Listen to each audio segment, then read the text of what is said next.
大家好，我就是空调界里边最帅的男人，我叫空调小哥。很多人上次我们拆了这个 TOUO 的空调回来，你们都说是 Toyota， 有的人说是日系，别瞎整啊！我们今天来拆开看看这个空调到底做工用料到底怎么样。新国标1级能效的啊，这个是柳州京津电器有限公司，内积有9.5公斤啊。现在我们打开看一下啊，看看这个不是 Toyota 啊 ，TOUO 我也不知道 TOUO 啥。变频1级能效的呀，外机还1.6排呢，我还寻思单排的呢。直流无刷电机30瓦的啊。现在我们从外面看到啊，然后是1.6排，配置好像诚意还行啊，这空调没听过哎。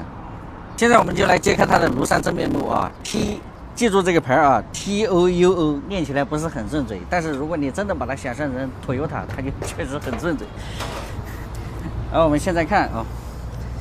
叶子是原料，但是它这个原料是硅原料，但是它的叶片比较薄啊，叶片比较薄，但是材料选的还是可以的。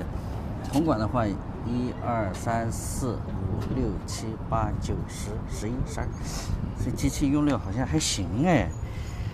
然后看一下压缩机吧，就这个棉用的很一般，这棉用的是再生料啊，2层，外面一个大的，里边一个小的，这铜的呢。还铜的呢，看看压缩机牌子吧。这空调虽然我们没有听过啊，但是从目前来讲，猜到的、看到的，好像还是那么回事儿啊。因为这个核心用的好才是关键。看是什么牌子？压缩机的话，采用的是 GMCC 98的。呀，这空调行啊，这啊，孟师傅可以。这小压缩机配置还可以啊。压缩机是 GMCC 的啊 ，GMCC 的出货量大家都知道。它这个98的虽然不是多么优秀啊，但是它的整体平衡性还是可以的。这款空调采用的还是电子膨胀阀，在这个位置啊，然后用那个包起来了。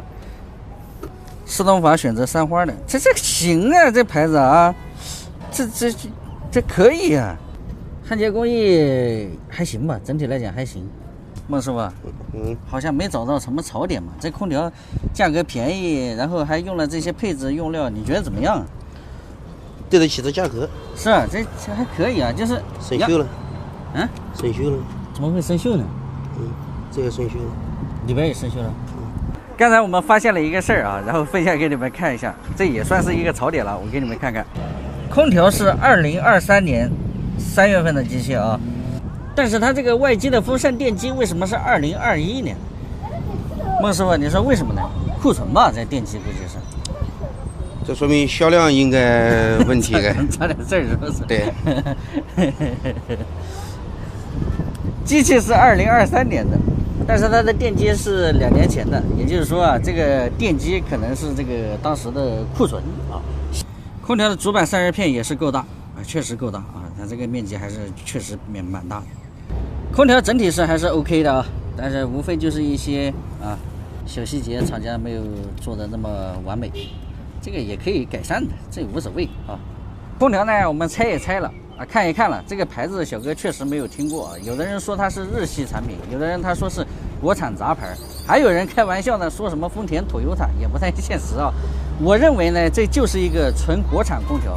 但是通过我们的拆机啊，我感觉还行。除了压缩机的棉不是新棉以外，我觉得这空调整体来讲，从它这个价位和这个我们拆出来看的这些配件使用的压缩机的核心，我认为这款空调还是可以，能给它打个70、80分吧。啊，咱虽然没有那么权威，但是搞空调那么多年，什么空调好，什么空调不好，我们一眼就能看出来。无非就是那个电机啊，这个电机可能销量不是特别好啊。这个生产这台空调的时候，这家伙整个库存的电机库存了2年。